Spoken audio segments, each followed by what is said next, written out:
McCarthy Insurance Group, serving the community for over 70 years. For home, farm, motor, life, health and business insurance, log on to mig.ie or free phone 1800 50 11 11. Probably your best call in 2024. Charles McCarthy Insurance is trading as McCarthy Insurance Group, is regulated by the Central Bank of Ireland. Now, real people, real opinions. Nighttime Talk. Ireland's classic hits radio. Joining us tonight is Dr. Edward Burke, a historian and author of the recently published book Ghosts of a Family, Ireland's most infamous unsolved murder. In this gripping true crime story, Dr. Burke delves into the brutal 1922 massacre of the McMahon family in Belfast, a case that has haunted Ireland for over a century. Dr. Burke's meticulous research sheds new light on this dark chapter in Irish history, revealing the complex political and social forces that led to this tragic event. You're very welcome to the show, Dr. Burke. Thank you very much for having me.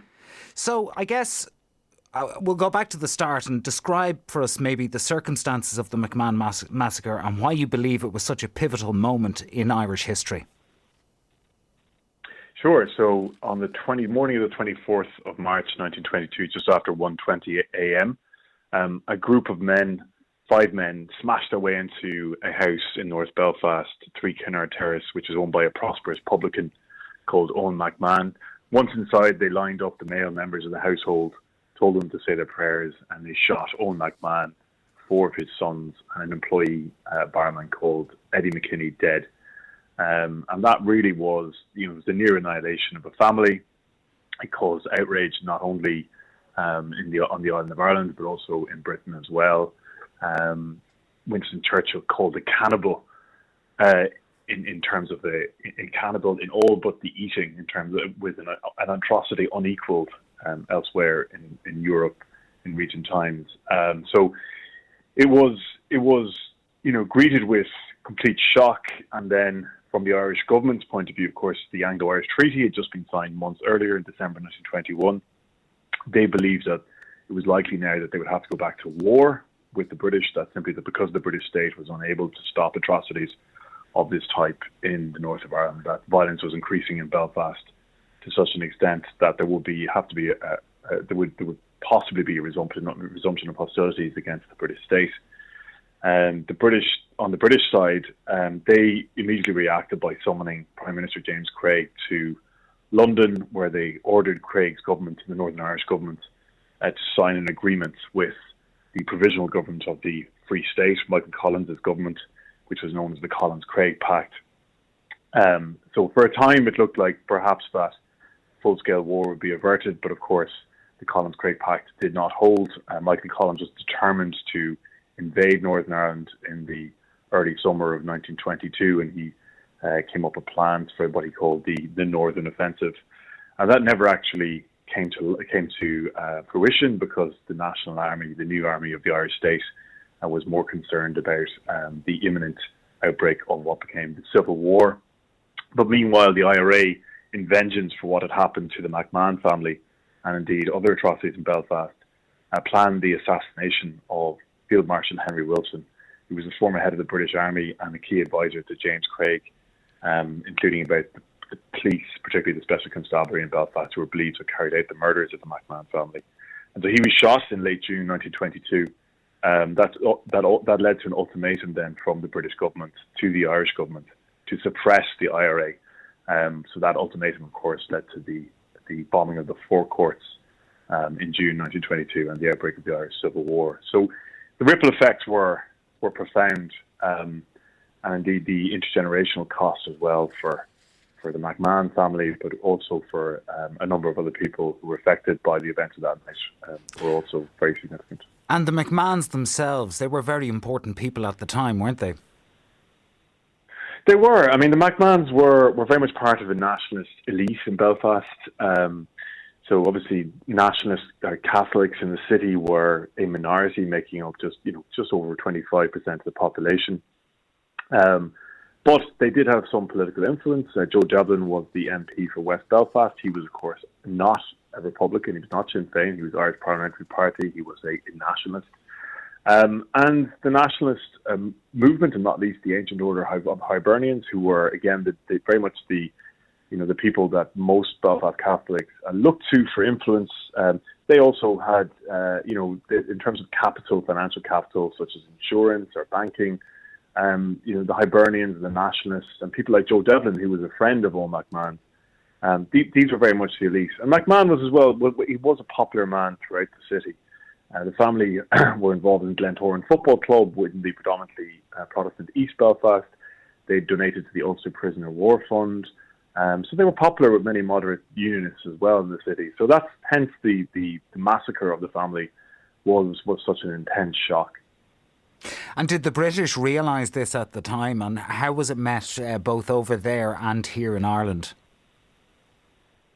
I think, the political, because the McMahons were the elite, that a lot of the killing in Belfast, up to this point, between 1920 and 1922, nearly 500 people were killed in Belfast, 80% of whom were civilians, and the majority of whom were Catholics. And so, but most of that killing had taken place in really small working class areas of North and West Belfast. And so now that the violence had to some effect spilled out into the suburbs, that really shocked the kind of, politicians, MPs began to ask, nationalist MPs began to ask, were they going to be next? The question Joe Devlin asked the House of Commons shortly after the McMahon killings. The fact that, it was apparently police who perpetrated this, that the people who were supposed to be responsible for law and order were instead clearly carrying out atrocities, including against some of the most influential people in nationalist Belfast. And so it was the reaction was normally Irish atrocity. To some extent, the British public have become familiar with it. But I think, the very graphic detail of, the women of the McMahon household being shoved into the drawing room, the men and the boys of the family being taken into the dining room, and the fact that, Owen McMahon's youngest son, Michael, who was 11 years old, managed to escape by hiding under a dining room table. Later, he collapsed and fainted at his father and his brother's funerals. So it was these kind of details of what seemed to be a kind of idyllic suburban, a suburban scene that many people in Britain could picture. I think was particularly shocking to the readers of the various daily newspapers in London. So it did lead to a reaction, an awareness that something should be done in Belfast. And for a time, that's what the Secretary of State for the Colonies, Winston Churchill, and others in David Lloyd George's government sought to do. The problem that they faced, though, was that ultimately, the British Army, who had been writing regular reports about how the police were systematically involved in atrocities, particularly the Special Constabulary, this part-time force. Again, there were over 31,000 members of the Special Constabulary in Northern Ireland. They were by far the largest force. The British Army in March 1922 had only 5,000 soldiers in Northern Ireland, and the Royal Irish Constabulary, the regular police, were smaller than that again. So by far the most dominant force who were under the control of the Northern Irish government was the Special Constabulary. And so the British Army had at various points insisted in September 1921, for example, had disarmed the Special Constabulary in Belfast and ordered them off the streets. But in November 1921, London had transferred powers over policing to the new Northern Irish government, which really had only been established 6 months previously. And this created a chaotic scene where the army was no longer in control of the police in the way that they wanted to be. And it also led to a real uptick in atrocities. Loyalists were extremely scared and anxious by the Anglo-Irish Treaty because they believed that would establish an Irish state, indeed an Irish army, an Irish air force, which would turn its guns against Northern Ireland imminently. So hence there was a serious escalation in loyalist atrocity in early 1922, including by members of the Special Constabulary. And so the British Army had been writing reports saying that you must disband the Special Constabulary, you must investigate these atrocities, otherwise Northern Ireland will be born in an original sin from which it will not recover. But when push came to shove after the McMahon murders, the War Office and the British government of Prime Minister David Lloyd George looked at the estimates of soldiers that they would need to send to Northern Ireland if they were, for example, to demobilise the Special Constabulary or even take on the Special Constabulary, because Special Constables had shot a number of British soldiers who were trying to intervene to stop atrocities that constables were perpetrating in the previous months. Indeed, they killed one soldier in January 1922. And so the numbers, the estimates that the British government believed that they needed, the soldiers that they needed to take from elsewhere in Europe and the Empire after the First World War were too high. So ultimately, they ducked the challenge, and they didn't disband the Special Constabulary, and they didn't reform the police, and that had obviously seismic effects in Northern Ireland. And at the time, Doctor, sorry, finish there. Go on. Yeah. I say not least because the Special Constabulary in 1969, at the outbreak of the more modern troubles, but that was at the forefront of sectarian violence in Belfast. Okay, I'm curious about at the time who they thought was responsible, and how does that line up to who you think is responsible ultimately for the McMahon massacre? Yeah, so the assessment at the time by some was that it was believed that District Inspector John Nixon may have had a hand in the murder. And this is because John Nixon, who was originally from Cavan, was believed to be a highly politicised loyalist police officer who was in cahoots with loyalist paramilitaries in West Belfast, and had a very close relationship with beat specials, with parts of the Special Constabulary that were involved in atrocities. And so it was believed that, in some ways, the Irish government singled him out for particular attention. At the time, actually, Sinn Féin reported that it was the Special Constabulary that perpetrated the McMahon murders. And of course, D.I. Nixon was a regular police officer. And the people but later, so in 1924, the Irish government produced something called the Nixon Memorandum, in which they identified the regular Royal Irish Constabulary, including Nixon, as the perpetrators. But at the time, the IRA and Sinn Féin, and indeed the British Army, all believed that it was the Special Constabulary. So Nixon also doesn't meet the description of so there was a number of survivors who had a very good opportunity to look at the features of the leader of the gang, who was the only man dressed in civilian clothes, and then the four other police officers as well. The leader, who the Irish government later in the memorandum identified, the Irish government, there was later allegations that they identified that this man was probably John Nixon. But really, he doesn't really match the features whatsoever of that person. He was far older. He wasn't clean shaven, and he also spoke with a very distinctive, soft Cavan accent, whereas the perpetrator, the leader of the gang who killed the McMahons, had a very pronounced Belfast accent. So there's lots of things that didn't really add up in terms of the witness descriptions, and of course, at the time, the McMahons were under threat because Patrick McMahon, a publican in North Belfast, who I believe to be the brother of Owen McMahon, had been targeted by a loyalist special constable, who's also the leader of a paramilitary group called the Ulster Imperial Guards, in November 1921. And this man, David Duncan, was responsible for the killing of quite a number of publicans in what was essentially sort of Peaky Blinders, but with a lot more sort of sectarian explosives involved, taking over, extorting Catholic publicans, taking over their bars, etc., taking over businesses. That's very much what loyalist paramilitaries were doing at the time, particularly in the York Street area, Antrim Road area of North Belfast. David Duncan was a former soldier. He'd also served in the Russian Civil War, in the British Expeditionary Force there. He was a former auxiliary in the Royal Irish Constabulary. He was kicked out for misconduct.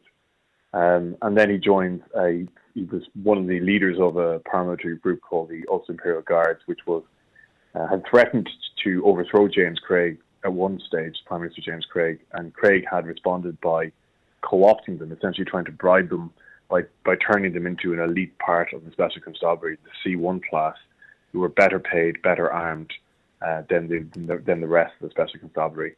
Now, his grievance was that obviously when he tried to kill Patrick McMahon at his pub on the York Road on 24th, 1921, Patrick McMahon fortunately ducked and managed to escape.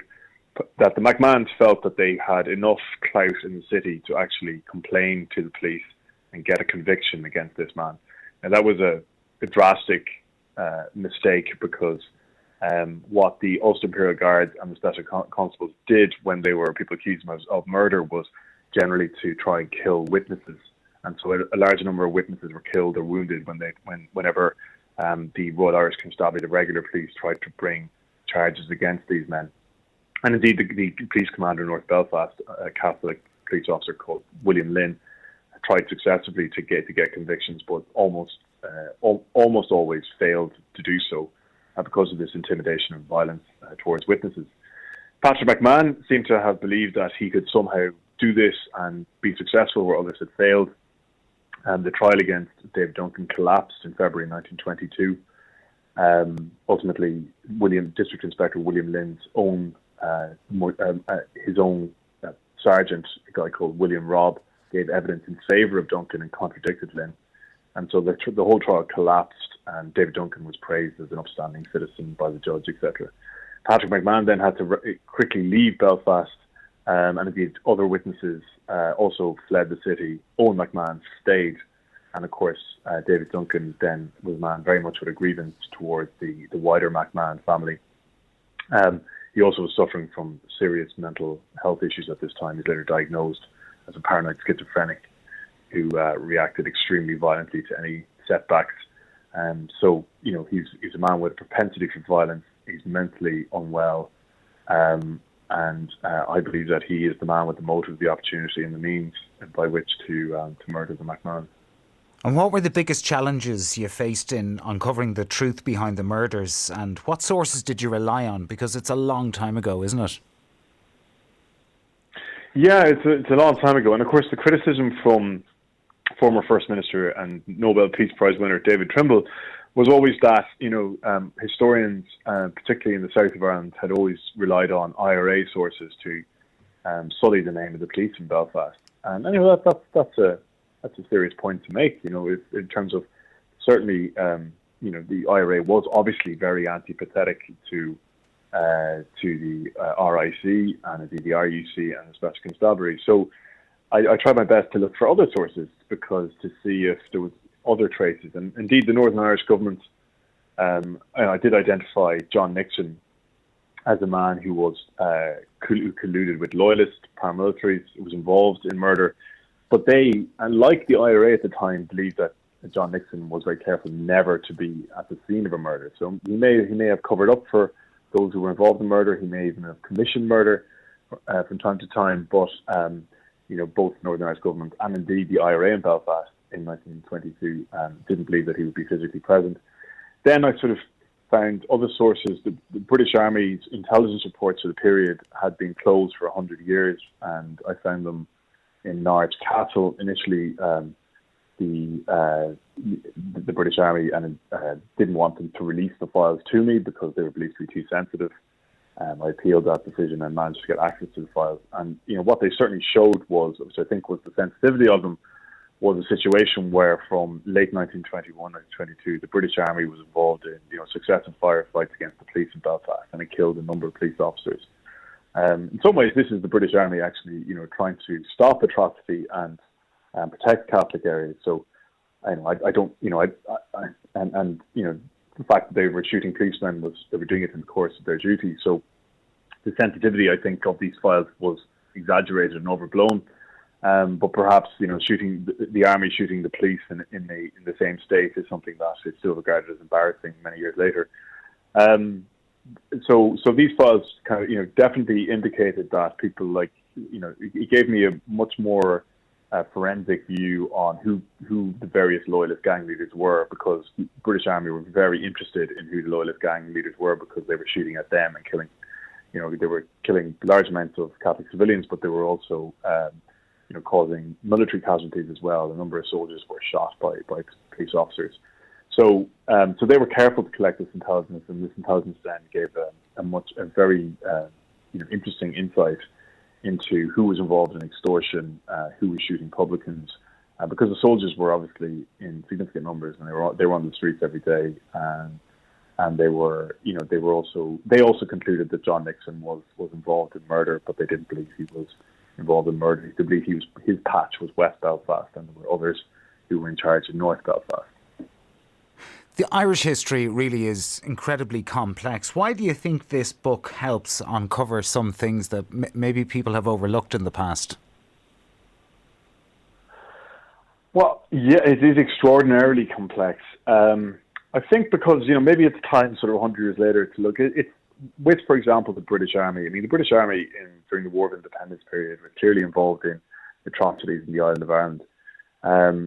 So then, you're trying to get your head around the idea that they may be, fighting against loyalists in the street of Belfast. That's a complexity that takes a kind of, you need to look at that in a way that's, you need to allow for a lot of complexity to kind of to balance those two things at the same time.